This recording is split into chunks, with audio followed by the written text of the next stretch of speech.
Hello and welcome to episode 23 of the Epic Classroom Podcast. My name is Trevor Muir, and I've been a middle and high school teacher as well as a teacher of future and current teachers, and I love a good story.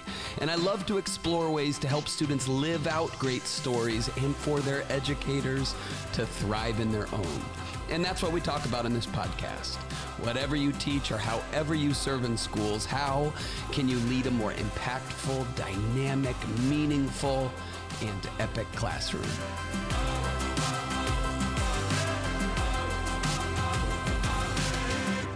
All right, well, thanks for listening in on the pod today. It has been a whirlwind, like usual, at least in the fall for me lately. I just returned from Halifax, Nova Scotia, where I got to spend some time with some really cool Canadian educators. And, I was thinking about it, and this will be a longer podcast episode pretty soon, but I was thinking about it. There is a lot we can learn from Canadians, because every time I go to your beautiful country, Canadians, I'm always met with some unbelievable kindness. And listen, I know it's a stereotype, and so I'm not clueless, and I realize that not everybody's always nice in your big, beautiful, often cold country. But I tell you what, everybody I meet there has been really, really friendly to me. I was just in Halifax, Nova Scotia, and I was speaking at an early elementary teachers conference there. So it was all primary teachers, pre-K to third grade, and I think that's part of it. I think that's part of my podcast episode. It's the kindness and just absolute wonderful nature of early elementary teachers. But then you mix in the Canadian element, and it just led to this unbelievable time of being with kind, friendly, excited, motivated, passionate, inspirational people. And it was really, really good. I love going to new places, by the way. Like, it brings me so much joy to see the world outside of the world that I live in day to day. And so, like, when I'm in Halifax, I rented an electric scooter and I just cruised all around the city on this beautiful harbor, looking at ships going by and eating something called a beaver tail, which isn't actually made out of a beaver. It's actually made out of fried dough, and it was mind-blowingly tasty. And I had this unbelievable meal with all of the educators there, and then I got to be at this conference, and I just left humming a little bit, because not only was I getting to experience this kindness that I see every time I go to Canada, I was with these early elementary teachers who just have something figured out that I really wish everybody else would figure out from them. Just this way of approaching your work with this care and this kindness towards your students, but also this just unadulterated joy. And I got to just be in it and bask in it and tell some stories in it. And it was so good. So that was last weekend. I'm going to Syracuse this weekend to speak at the Stannis Conference, which is all science teachers and educators in New York.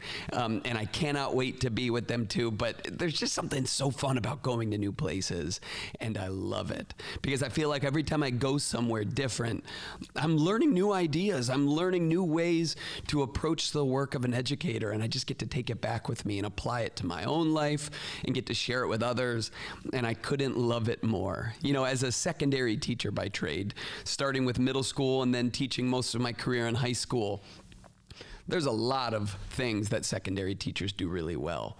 But every time I'm with elementary teachers or even early elementary teachers, I feel like I learn ideas and practices that could be applied to secondary. Just sometimes the silliness and the goofiness and the structures and the routines, all of the different ways of connecting with young kids, they work in the secondary level as well. And so I always love to just go soak up this knowledge. And I'm going to put some more thought into that, some of the lessons that I've learned from early elementary that could be applied to the rest of us, whether it's secondary or even higher education. I think there is a lot to learn from early elementary teachers, and every time I get to be with them specifically, I feel like I'm just growing as an educator. So more on that soon. That's not what this episode is about though. This episode is about garage sales. So let me explain. So we had a garage sale at my house not too long ago because my wife said to me, we have too much junk.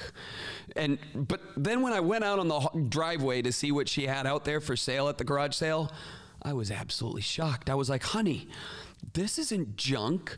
You can't sell this painting. We bought that in our first year of marriage.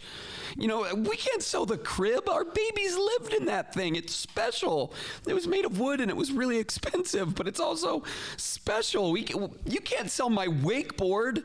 I got that when I was in high school, and I swear I'm going to pick it back up someday. But my wife, who is always the voice of reason, replied, Trevor, we bought that painting 13 years ago. It doesn't match the style of our house at all anymore. And the kids are in beds now. The crib takes up too much space. And what do you need a wakeboard for? You don't even have a boat. I mean, she does have a point there. But, the thing is, I have this emotional connection with things sometimes. I think we all do. Even if I don't need them anymore, the connection is still there. And the truth is, it can be hard to move on and part with objects that used to serve a purpose, especially ones that have stories tied to them, like wakeboarding in high school and making friends that way, or having babies and raising them up and putting them to bed every night in this crib, or, paintings that I bought with my wife before we had kids. Like, these are special. They have stories tied to them. But as I think about this, and I think about how my wife is right, my basement was getting a little too cluttered with things that we don't use anymore. It's got me thinking about teaching naturally, because that's what we do on this podcast, right? It's got me thinking about teaching and getting rid of practices and tools that need to be slapped with that 25-cent sticker and put out on the driveway. Right? Like, there are things in education that were useful for us at one point, or maybe it was useful when we were even kids, but they might not be working anymore. For me, one of the major ones was the 45-minute lecture. This is primarily how I was taught when I was a kid. Even though I usually hated sitting in those classes as the teacher stood in the front of the room and just droned on, this is what school was for me. From about 4th grade to my senior year of college, the teacher was the holder of knowledge, and I was mostly the receiver of it. And so I started off teaching by spending a lot of time giving lectures. This is what I knew. And to be honest, I'm pretty good at it. I love giving a good lecture. I have no problem taking 45 minutes and talking the entire time, especially when I'm interested in what I'm talking about. I'm a huge fan of World War II, World War I history, and I can geek out about it on my own. I love reading books about it. I went and studied it in college. It's something that I can very easily geek out about. And so I want my students to geek out about it. And I really love standing in front of them and telling them the stories and delivering the information and wanting them to listen along and take notes and be active in it all. I love doing it. I'm pretty good at it. I enjoy it. But I saw time and time again, no matter how much I enjoyed speaking to students and telling them stories and all of this interesting information, no matter how much I enjoyed it and no matter how good I felt like I was at it, my students, after about 15 minutes, would start to disengage.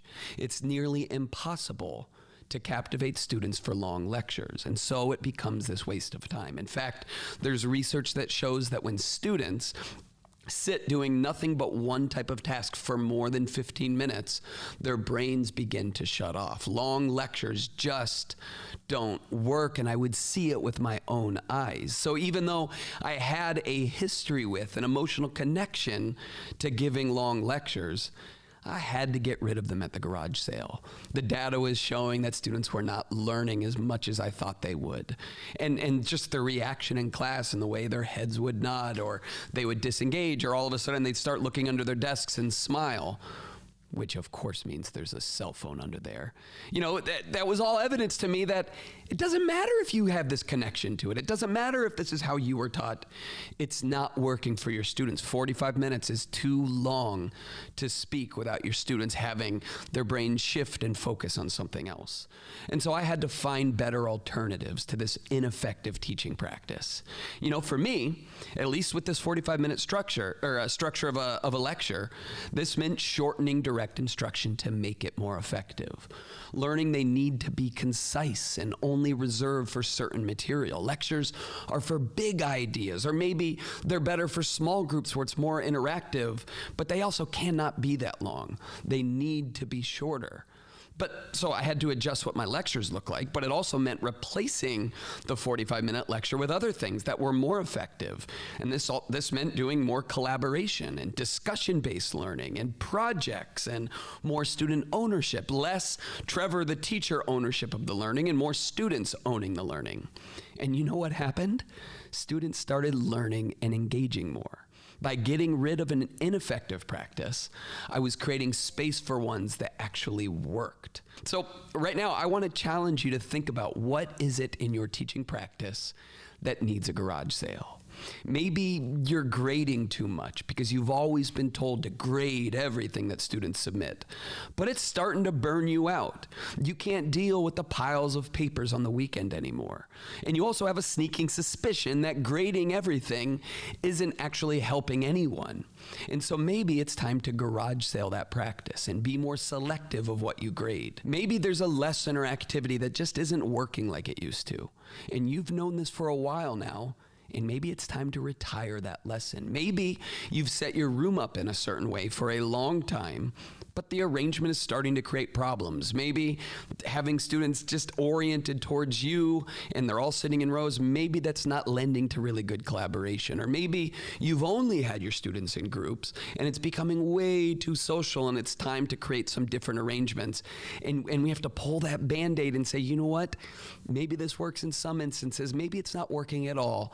And I need to rethink about how I'm going to arrange and align seats for maximum student engagement. Maybe you just need to garage sale that pressure you put on yourself to be a perfect teacher, because that just isn't working anymore. And you need to put that energy into more useful areas. I mean, the truth is, I think as educators, we're so often given new ideas and strategies to get better at what we do, but we don't have space for them. And there's got to be room to grow. And sometimes that means making room by discarding practices that aren't working like they used to, or never worked, and you're finally realizing that. So I created a litmus test to determine whether something needs to go to the curb at the garage sale or not. You know, the first one is, does it enhance student learning? I think that's the question we have to ask before anything else. You know, this is the foundational question. Does what I'm doing enhance student learning? You know, because the primary purpose of school is for students to learn. You know, they are here to learn important subject matter. They're here to learn social skills, to learn work ethic, to learn confidence. And so our teaching practices should be centered on that. And if you're hearing that whisper in your ear that something you do has run its course, first ask, what is it doing for student learning? You know, if you're feeling this inkling that maybe I don't need to do this thing anymore, or maybe it's time to change it up. Maybe I need to get rid of this thing that I've been doing for a long, long time, but it just doesn't seem to work. Maybe we need to listen. And then we can ask the questions, you know, like, does that shiny ed tech actually help students learn math more? Or is more time being spent being figured out how to use it? You know, are we spending a lot of time just trying to figure out how to use a technology and it's not actually benefiting student learning? You know, or do students need to read that same novel that you've been teaching from for 20 years?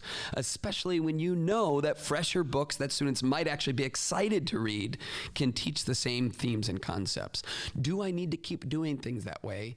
Or is it time to get creative and find something else? Because the truth is, there are a lot of great ideas floating around out there. That's one of the things that I said it at the beginning of the podcast, but you know, I just love getting to be with different teachers all the time. It's a blessing for me. As an educator myself, I learned so many practices and ideas and resources and technologies that really work for teachers and students in their classrooms. And when I hear these ideas, I'm like, oh, this is something I want to implement, or this is something I can really get behind. But it's like, okay, great practice, but when are you actually going to do that? Because you have all of these other things you already use. And so I think it's important to go through all the things we already do and ask, does this actually enhance student learning?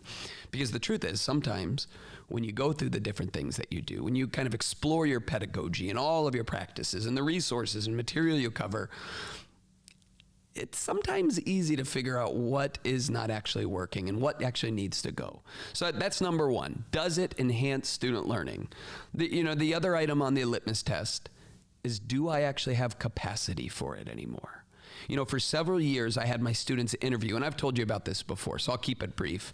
But for several years, I had students interview actual World War II veterans, and I'd had them create documentaries and artwork based on the veterans' lives. And at the end of every project, we held a huge event at a public theater, and we invited the whole community and the veterans and their families to come out and watch student films, and it was always glorious, and it was usually the highlight of my teaching year.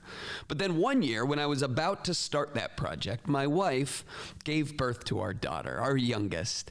And I don't know if you're a parent or not, but let me just give you a little spoiler alert if you're not.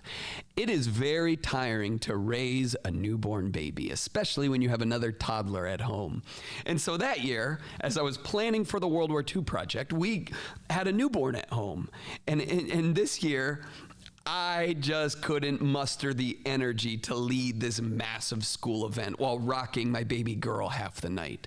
Man, I used to come to school tired, and I had just big bags under my eyes, and I knew as soon as that 3:30 hit in the afternoon, I would go home and obviously enjoy and love my time with my new baby. That is time you never get back. But I also knew, like, all right, as soon as I get home from work, I move on to my second shift, and it's even harder than my first shift actually at school. And so I was tired, and I was up all the time, and I could feel it in my bones. And I just didn't know how I could possibly do this big World War II event with this huge public audience and inviting people in and organizing the whole thing and leading my students through it and having all of the pressure to make sure that we have all the films and artwork and writing done by the big red carpet event. I didn't know how I was going to be able to do that as well as be as tired as I was from raising a newborn baby. And so you know what I did that year with the World War II project? I canceled it. That's right. Ooh, I get goosebumps saying that. Because here's the thing, I'm not really good at saying no sometimes. I like to just soak it all up. And this time I just had to say no, even though some of my fondest memories as a teacher were tied to this big event. Some of my most proud moments as a teacher was watching my students present what they created in front of the community and watching their pride and joy as the whole community cheered them on and honored these veterans. It was some of my greatest memories, and it was effective. It really did a great job of getting students engaged. But I didn't have the capacity for it that year. I mean, my students, I still took them to interview World War II veterans because that wasn't a big leap. But instead of holding a big event, I had my students write out the stories of the veterans, and we'd put them into manila envelopes, and we mailed them to the vets and their families. Because even though this wasn't as grand as a project, I had the capacity for this one, right? Like, I still wanted my students to do something with World War II veterans stories, but you know, the climax of what they were doing, like the thing they were building towards, didn't require as much from me. And that was just the reality, is that I didn't have more energy to give. I didn't have the capacity for it. But I did have the capacity for this one. You know, it's too easy for teachers to overcommit and overextenuate themselves in the name of student learning, only to run so low on energy that they're unable to do the work well. Right? Like, I'm sure that if I wanted to, if I had that deep desire, I probably still could have thrown this event, but it probably wouldn't have been as good as the years past. I probably would not have had it buttoned up the way that it should be. It probably wouldn't honor World War II vets to the same level as it did before I had a newborn in the house. I needed capacity for this. And so therefore I had to decide I can't do this thing anymore. I can't at least do it this year while I've got two very young kids in the house. I've got to say no to it.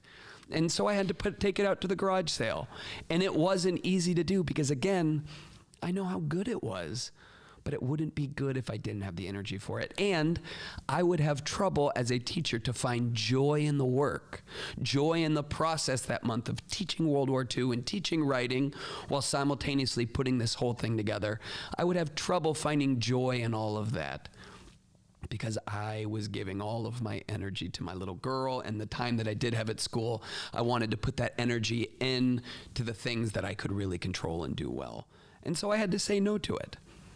Not only does this cause the joy for teaching to wane, you know, when you're putting all of your energy into something that you don't have energy for, when the capacity is not there, it's hard to find joy in the work.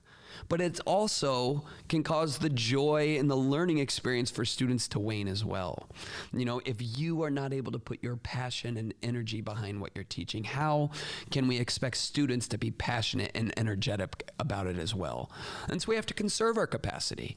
We've got to make sure that we have space to do the things that we actually love, that we're excited about, that we find joy in teaching. And so that means sometimes discarding the things that are not essential.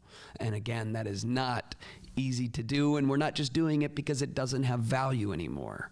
You know, I will always treasure the memories of the World War II event. I will always love those times that my students got to do that, especially because those veterans are no longer with us, but their stories, our students captured them and they were able to share them with the community. That is something I will always treasure.